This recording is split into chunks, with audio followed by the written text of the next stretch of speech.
Bonsoir chers internautes, nous sommes vendredi soir et c'est un plateau de géopolitique. Je vous rappelle que nous sommes une communauté, venez nous rejoindre, la revue de géopolitique profonde.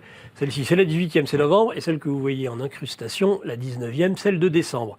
Par exemple, tiens, un article sur les BRICS de Frank Pengam, par exemple. Donc une semaine de gratuité, que ce soit la version papier ou la version numérique, ce qui vous donne accès ensuite à l'espace privé dans lequel vous avez des formations, entre autres sur la décentralisation financière. Noël approche, encore quelques idées de cadeaux, eh ben n'hésitez pas, la boutique des produits dérivés de géopolitique profonde, vous y voyez là des bonnets, des sweats à capuche, des casquettes, et évidemment les mugs GPTV. Je me tourne tout de suite vers mon compère du vendredi soir, Laurent Arthur Duplessis, géopolitologue, journaliste. Laurent Arthur Duplessis, nous avons eu le discours de Vladimir Poutine, l'équivalent un peu du discours à la nation du président américain. C'est autre chose que la causerie au coin du feu du président de la République le 31 décembre à 20 heures. Il faut savoir que c'est une sacrée performance, il a parlé pendant plus de 4 heures. Plus de 4 heures. Quelqu'un qui est si malade. Et voilà, alors là, il avait l'air physiquement en grande forme et affûté, moralement aussi, très affûté, possédant totalement ses moyens intellectuels. Et le contraste était absolument saisissant avec la détresse qui se peignait sur le visage de Zelensky, qui a fait une déclaration fébrile, se terminant par le dépôt de son micro d'un geste brusque. Manifestement, Zelensky est en burn-out, il est désespéré, manifestement. L'arrivée de Trump à la Maison-Blanche se rapproche maintenant, et Zelensky, manifestement, sent que... Les choses lui échappent, c'est le moins qu'on puisse dire. Oui. Poutine n'a pas parlé que de la situation en Ukraine durant cette conférence de presse, mais aussi de ce qui se passe au Proche-Orient, en particulier en Syrie. Il a nié une défaite stratégique de la Russie. Il a mis en garde, par contre, sur les tentations d'un certain nombre de puissances régionales de démembrement de la Syrie. Oui, à commencer par Israël, qui occupe la zone tampon du Golan pour mieux en maîtriser les accès et avoir un meilleur poste d'observation encore sur la Syrie et puis le Liban aussi. Et puis mieux contrôler encore les passages d'armes éventuels vers le Hezbollah. Et puis, Poutine n'a pas parlé de la Turquie, mais néanmoins, je pense qu'il y a un sous-entendu sur la Turquie, parce que effectivement, la Turquie semble être la grande gagnante de la chute du régime Assad, puisque la Turquie est derrière à la fois Al-Joulani et ses troupes du HTC, et en même temps derrière l'armée syrienne libre, qui donne des coups de boutoir actuellement sur les Kurdes de la zone nord-est de la Syrie. Donc Erdogan semble être le grand chef d'orchestre de cette chute d'Assad et de cette réorganisation de l'espace syrien, de connivence en l'occurrence avec Israël manifestement et les États-Unis. Donc il y a là un déport d'influence de l'axe chiite de la résistance qui était mécéné par l'Iran vers un axe turc qu'on pourrait qualifier presque de néo-ottoman. Et donc le monde sunnite reprend vigueur au Moyen-Orient aux dépens du monde chiite, peut-on dire. Je vous propose d'accueillir tout de suite notre invité, Oui. Laurent Arthur Duplessis. C'est Éric Denessé. Éric Denessé qui est spécialiste français du renseignement et de l'intelligence économique. Et il est le directeur du Centre français sur le renseignement, le fameux CF2R. Bonjour Éric Denessé et bienvenue. Bonsoir à tous les deux. On parle donc en priorité, même si ensuite on pourra évoquer d'autres sujets, du Proche-Orient. C'était quand même une drôle de surprise, le régime d'Assad qui s'écroule comme un château de cartes en si peu de temps. Oui, alors ça a été une surprise, en tout cas pas pour ceux qui ont organisé, qui étaient prévenus, parce qu'il y a un certain nombre d'éléments qui sortent aujourd'hui, qui évoquent les négociations et les accords qui avaient été passés. En tout cas, je pense qu'il y a un double phénomène qui s'est produit. Il y a eu une initiative très forte de la part des Turcs, parce qu'il faut rappeler que c'est d'abord une offensive turque, puisque les services turcs et les militaires turcs accompagnaient à chaque étape la totalité des combattants du HTC et des autres factions. Ne sont pas été les seuls, bien sûr. On parle de l'assistance ukrainienne en matière de drones, mais le deuxième aspect, je crois qu'il y a aussi une cristallisation. La situation syrienne était extrêmement complexe depuis des années et je pense que tout n'a pas été organisé ni par les Turcs, ni par les Israéliens, ni par les Américains, mais ce déclenchement de l'opération turque via le HTC a finalement précipité toute une série d'événements qui ont entraîné extrêmement rapidement la chute du régime. Alors, je pense qu'il faut quand même rappeler quelques vérités qu'on a trop tendance à oublier. La Syrie était en guerre interne depuis 13 ans. Euh, c'est intéressant parce que depuis combien de temps, nous, en France, n'avons pas connu de guerre qui dure 13 ans. Je crois qu'il faut remonter à la guerre de 30 ans parce que Oui, même sous la Révolution française, la période 1789-1799 avec la Vendée n'a pas duré 13 ans et les guerres de l'Empire qui ont duré une quinzaine d'années étaient des guerres extérieures. Donc je crois qu'on ne mesure pas assez ce que c'est qu'un pays au bout de 13 ans de conflit. L'Afghanistan est bien sûr encore pire et donc finalement c'est assez peu surprenant que le régime se soit écroulé comme un château de cartes. Beaucoup de langues se sont déliées ces dernières semaines, notamment du côté de ceux qui soutenaient le régime de Bachar, non pas par admiration pour la famille Assad, mais parce que pendant très longtemps, ils préféraient avoir affaire au clan Assad qu'aux djihadistes. Mais c'est vrai que depuis quelques semaines, les Alaouites, les chrétiens, même les sunnites qui soutenaient Assad, nous ont révélé, parce que nous avons des contacts à Damas ou ailleurs, que ce qu'ils ne pouvaient pas nous dire depuis quelque temps, c'est que Bachar était devenu presque aussi pire que son père depuis quelques années. oui. Et que finalement il arrêtait, il spoliait, alors que ce soit lui, entre guillemets, sa femme à qui on reproche beaucoup de choses, mais également un certain nombre de chefs alaouites qui ont détourné de l'argent et qui se sont livrés à des pratiques, là aussi, d'arrestation sommaire exagérée, ce qui n'a pas été pendant longtemps le cas du régime de Bachar, qui n'est certes pas une démocratie, mais qui avait, depuis sa prise de pouvoir, évolué d'une manière très positive par rapport à ce qu'avait été son père. Mais là, même ses partisans, tout le monde en avait marre, et ça explique des véritables scènes de liesse qui ont eu lieu lorsque le régime est tombé. Maintenant, ce que nous dissimulent les grands médias occidentaux qui présentent les choses, c'est le nombre de chrétiens ou d'alaouites qui quittent le pays, les craintes très très fortes qui existent, les quelques débordements qui ont lieu. Voilà, donc il faut être extrêmement prudent. Moi, je suis assez choqué de la vitesse avec laquelle les Occidentaux renouent des liens avec un groupe terroriste comme HTC, l'enlèvent de la liste des organisations terroristes. Tout ça, tout ça est très, je trouve, très très hasardeux. Laurent Arthur Duplessis. Je partage tout à fait l'analyse d'Éric Denessé. En effet, on peut craindre que la Syrie redevienne un chaudron islamiste. HTC, Al-Joulani, son chef, un riche passé dans l'État islamique et dans Al-Qaïda, je dirais un passé d'égorgeur. Je ne pense pas qu'on puisse devenir ensuite un démocrate scandinave avec un tel passé. Avec un état permettant un état de droit et un gouvernement inclusif. Inclusif. D'ailleurs, il a formé un gouvernement pas du tout inclusif, effectivement. Et puis, d'autre part, Erdogan pousse son avantage dans la partie nord-est avec l'armée syrienne libre, qui eux-mêmes sont pour beaucoup des islamistes radicaux. Et il y a jonction, les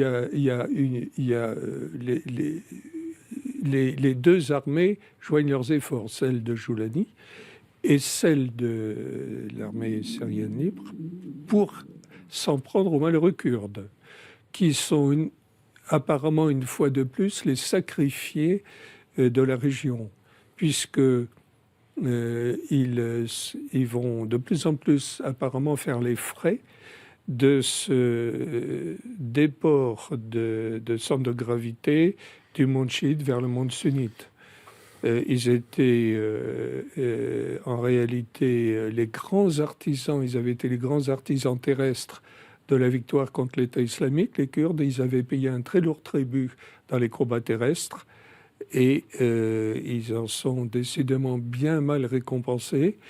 Ils gardent dans d'immenses camps de prisonniers 50 000 tenants de l'islamisme radical, c'est-à-dire en gros 10 000 combattants et 40 000 femmes et enfants. Et s'ils ne sont plus en mesure de les garder parce qu'ils seront trop désorganisés par l'avancée de l'armée syrienne libre, ils risquent fort de se délester de la charge de ce gardiennage qui est tout de même très pesant, en laissant partir ces prisonniers de l'État islamique d'Al-Qaïda qui vont à nouveau fournir des effectifs pour venir s'en prendre pas seulement aux pays de la région, mais peut-être aussi à l'Europe. On peut imaginer des foyers de déstabilisation, Oui. entre autres en Europe. Entre autres, j'aurais bien aimé poser la question à Éric Denessé, Oui.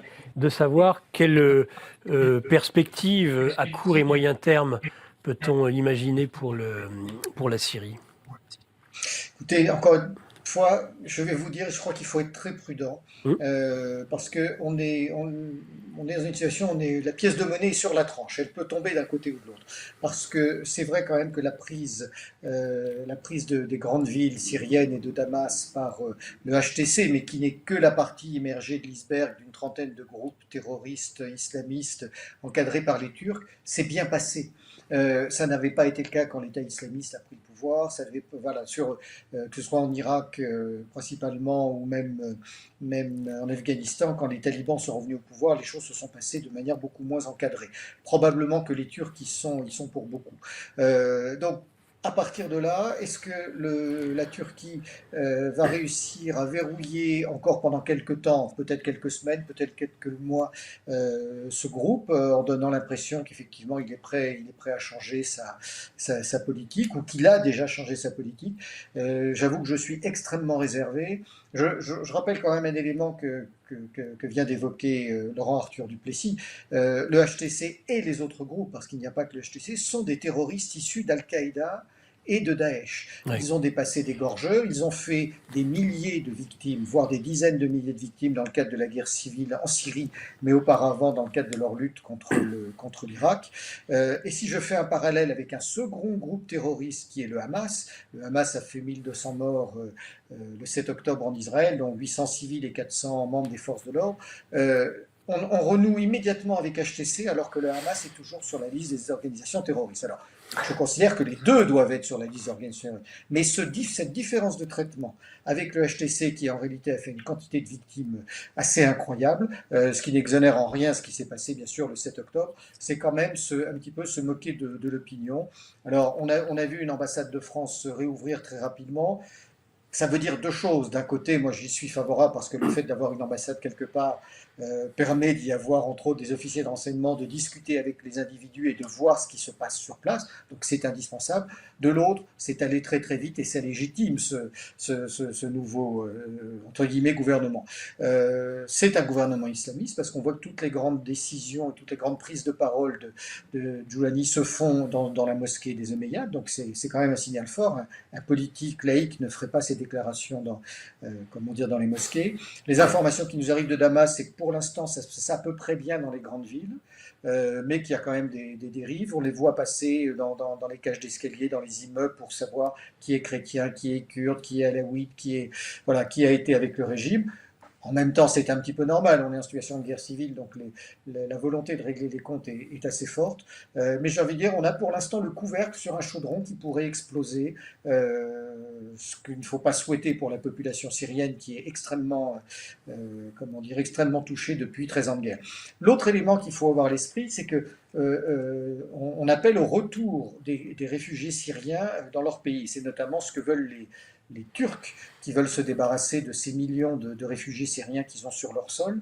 Il faut rappeler que la Syrie n'est pas en état d'accepter et d'accueillir ces réfugiés. Le pays est exsangue, on a du mal à y trouver de la nourriture, ils ont 2 heures d'électricité par jour, toutes les habitations, toutes les villes, enfin une grande partie des villes sont détruites. Voilà, donc 3 millions de personnes vont vouloir rentrer, on n'y trouve plus de médicaments, ça, on va ne faire qu'augmenter le chaos, avec en plus les pillages, avec les volontés de règlement de compte.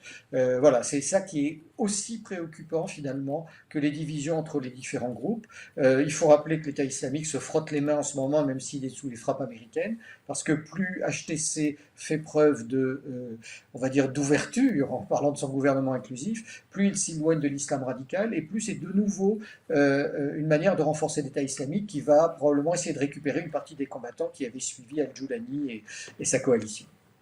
Des puissances régionales, quel est le principal vainqueur? La Turquie? Ah oui, très nettement, très nettement. Ceux qui sont aussi satisfaits sont bien sûr les Américains et les Israéliens. Les Américains, parce qu'ils ont tout raté depuis que Biden est au pouvoir, ils peuvent aujourd'hui se dire, vous voyez, ce qu'on a déclenché en 2011 avec les printemps arabes, on arrive à nos fins, on est arrivé au bout. Les Israéliens aussi, parce que pour eux, je dirais, la menace de l'arc chiite est considérablement réduite.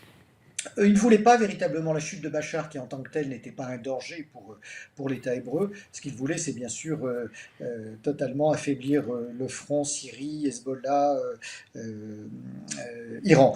Maintenant, les Israéliens en profitent, puisque après avoir multiplié les frappes sur le Hezbollah et les combattants iraniens, ils ont détruit la totalité du potentiel militaire syrien qui a été construit depuis des décennies. On a d'ailleurs vu la flotte russe quitter sa base de Tartous pour que les Israéliens puissent détruire un certain nombre de patrouilleurs et de vedettes qui restaient encore en place. Ils ont fait d'énormes dégâts dont souffre aussi la population civile. C'est absolument... on ne voit aucune protestation sur les frappes que les Israéliens font en territoire syrien. Le plus drôle, c'est que certains craignent en Israël aujourd'hui que du coup l'islam radical se déplace en Jordanie, et on entend de ci, de là certains dire il faudra aussi frapper la Jordanie. Donc non seulement Israël s'est livré à une véritable massacre que certains qualifient de génocide à Gaza, ils s'en sont pris aux Libanais, ils frappent la Syrie, ils ont ciblé l'Iran, les Houthis sont aussi dans leur viseur, pourquoi pas la Jordanie? Là on est en plein délire, et je pense que l'État hébreu, même s'il gagne une dizaine d'années probablement de rémission en ayant affaibli tous ses adversaires, se précipite lentement mais sûrement vers une situation extrêmement périlleuse pour lui. Alors, est-ce que les grandes puissances, Éric Denessé, peuvent faire rendre raison le gouvernement israélien, que ce soit la Russie, qui semble-t-il, mais aimerait mettre le holà, en tout cas aimerait que la Syrie puisse conserver son intégrité territoriale, et éventuellement demain, après la passation de pouvoir, après que le 20 janvier, Donald Trump soit effectivement président des États-Unis d'Amérique, est-ce que ces grandes puissances pourraient essayer de stabiliser la situation, ou bien ce chaos pourrait-il perdurer parce qu'il finalement il satisferait un certain nombre d'intérêts? Alors c'est difficile, il y a plusieurs enjeux finalement. Oui. Les Saoudiens ont intérêt, enfin régionalement d'abord, les Saoudiens auraient intérêt à stabiliser la région, ils le disent, les Jordaniens également, les Turcs eux aussi, puisqu'ils avancent leurs troupes, mais sont assez déterminés pour s'en prendre au Kurdes, donc ce n'est pas non plus un facteur de stabilisation. Côté américain, Trump l'a dit, effectivement, il considère qu'on est allé trop loin. Par contre, je pense que personne n'est en mesure d'infléchir la politique israélienne. Ah oui. Pour nous, Européens, parce que nous n'avons aucun poids, Oui. les Russes parce qu'ils ont autre chose à faire, les Chinois parce qu'on ne les voit pas beaucoup intervenir, et les Américains parce qu'ils soutiennent totalement l'État hébreu. On a encore vu, je crois hier, des déclarations de Médecins sans frontières et de Human Rights Watch dénonçant de manière extrêmement argumentée le génocide, l'épuration ethnique qui est faite contre les Gazaouis à Gaza. Rappelons que c'est 42, 46, 48 000 morts, on ne sait pas, dont 75% de femmes et d'enfants, c'est totalement inadmissible. Quelles qu'aient été les atrocités du 7 octobre, là c'est hors de proportion. Donc Netanyahou finalement a une chance extraordinaire parce qu'il a profité d'un aliment de planète et il l'a exploité au maximum. Il est en train d'être rattrapé par la patrouille en Israël puisqu'il est plusieurs fois par semaine devant ses juges. Mais je pense que sa fuite en avant était extrêmement opportuniste et astucieuse, même si elle est catastrophique pour la situation régionale et je pense pour l'avenir d'État hébreu. Le risque, c'est de voir est-ce qu'il est aujourd'hui capable d'aller encore plus loin. Pourquoi pas de déclencher une frappe, mener une action contre l'Iran. En tout cas, les Américains ne leur pas le petit doigt, puisque eux-mêmes ont considéré que les déclarations de Human Rights Watch et de Médecins sans frontières étaient totalement fausses. On est là dans une partialité absolument grotesque. Et c'est pas justement le point, la ligne rouge pour les Russes qu'une intervention, une frappe sur l'Iran, ou bien leur profondeur stratégique est encore interrogée et ils resteront à se concentrer sur l'Ukraine? Non, bien sûr, s'il y avait quelque chose de majeur sur l'Iran, je pense qu'on aurait une situation régionale qui changerait beaucoup. Mais les Israéliens n'ont pas besoin de rayer l'Iran de la carte pour porter des dommages. Mais je pense aussi que les Iraniens ne resteraient pas sans réagir. Donc, on nous dit tous les jours qu'ils ont été affaiblis, c'est indéniable, mais ils ne sont pas non plus moribonds et leur réaction pourrait être extrêmement dommageable. Que ce soit pour Israël, mais aussi pour l'équilibre régional et pour la présence américaine dans la région, puisque là, je pense qu'on aurait une fuite en avant avec des acteurs qui montraient aux extrêmes de manière extrêmement rapide. Les Russes essaient bien sûr de calmer un petit peu la situation, mais ils n'en ont pas vraiment ni les moyens, ni l'intention, parce que leurs priorités aujourd'hui sont ailleurs. Et vous appelez à la mise en place d'un euro numérique. Absolument. Absolument. Nos élites déroulent leurs plans contre nous. Mais nous aussi on a des plans contre eux. Déjà au travers de nos émissions avec une revue de presse économique pour faire le point avec vous, puis dans notre revue mensuelle avec des analyses financières et des solutions de décentralisation, et surtout dans notre stratégie anti-CBDC. Plus de 3 heures de contenu exclusif et gratuit pour apprendre concrètement à préserver votre épargne. Au programme, protection anti-crise, anti-banque, anti-État et bien d'autres solutions. Le temps joue contre nous, mais on peut se défendre.